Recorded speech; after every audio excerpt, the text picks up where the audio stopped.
So, what if the one thing you're absolutely sure makes you a good person is actually the very thing that's sabotaging your own happiness? It's a crazy thought, right?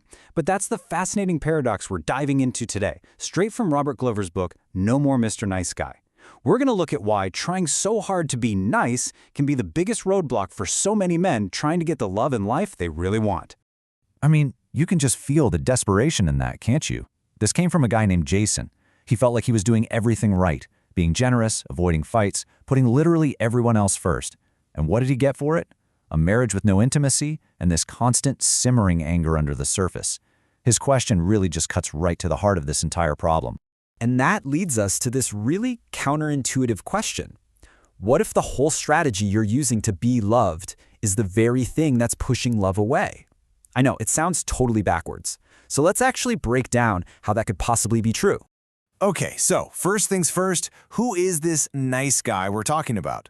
Now, this isn't just about someone who's kind or polite. No, this is a specific type of person, a man who's following a deeply flawed script for how to live his life. And I bet you know someone just like this. Maybe it's a friend, maybe it's a family member, maybe it's you.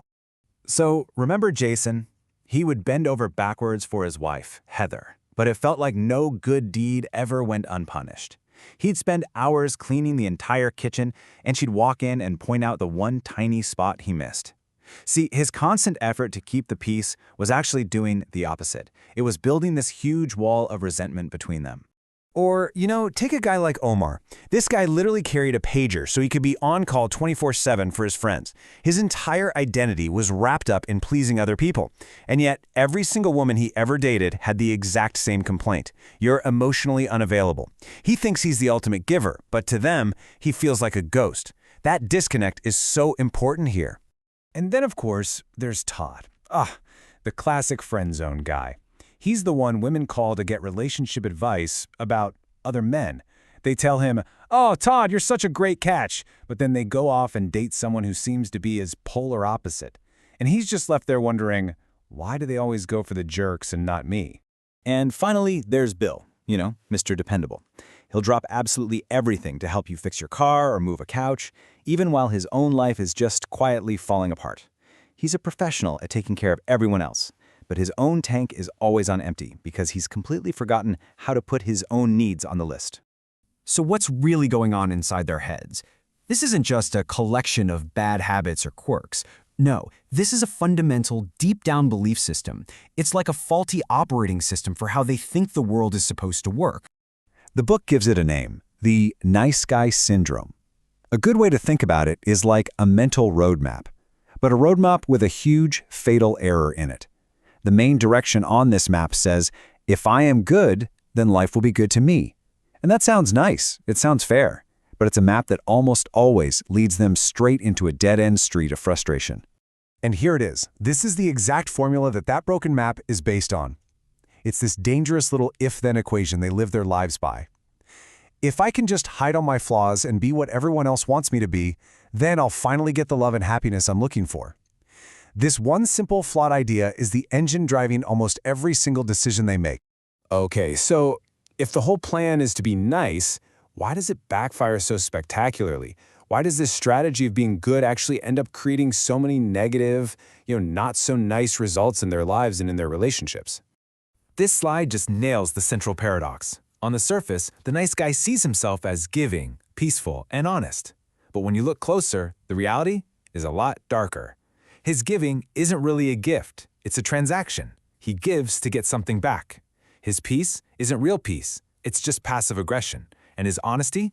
Well, it's an illusion, because he's constantly hiding who he really is and what he really wants. And all of that repressed stuff, all the needs, all the anger, it has to go somewhere, right? It just kind of festers and then comes out sideways. Because he can't ask for what he wants directly, he becomes manipulative. Because he's terrified of problems, he becomes controlling. And all those years of unmet needs, well, they build up into a pressure cooker of rage that can explode when you least expect it. So how does somebody get this broken map in the first place? I mean, nobody chooses this, right? It's a survival strategy. It's something they figured out as a kid to protect themselves, and then it got supercharged by these massive shifts in our society. It usually starts way back in childhood, in about 3 steps. First, there's some kind of abandonment. a child feels like their needs just aren't being met.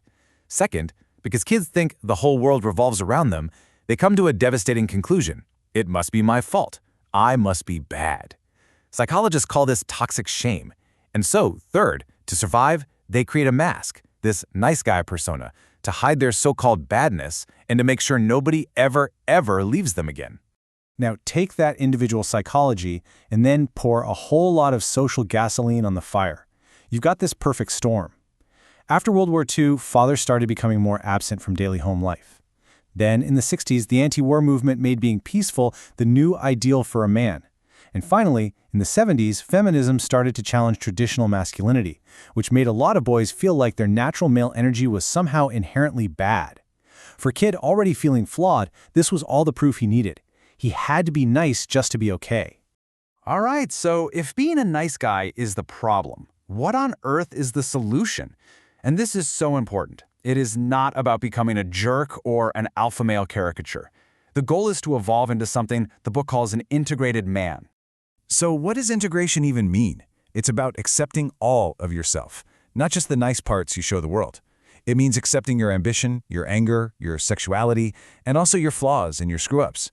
It's about being a whole, real, three-dimensional person, not a perfect, smiling, one-dimensional character. And here's what that shift actually looks like side by side. The nice guy, he's desperately looking outside himself for approval. The integrated male, he gets his approval from within. He has a strong sense of self. The nice guy puts his own needs last, always. The integrated male makes his needs a priority. The nice guy hides his flaws, terrified of being exposed. The integrated male accepts his imperfections. They're just part of him. And this right here, this is basically the blueprint for the destination. An integrated man takes 100% responsibility for getting his own needs met. He's direct, he's expressive, he sets firm boundaries, and he understands that healthy conflict isn't something to run from. It's necessary to solve problems. He's not trying to please everyone anymore. He's just trying to be true to himself. In the end, breaking free from this whole thing really just comes down to one choice. It's about having the courage to look at the map you've been using your whole life and admit it's wrong. It's leading you to the wrong place. So the only question left to ask is, are you ready to throw it out and start drawing a new one?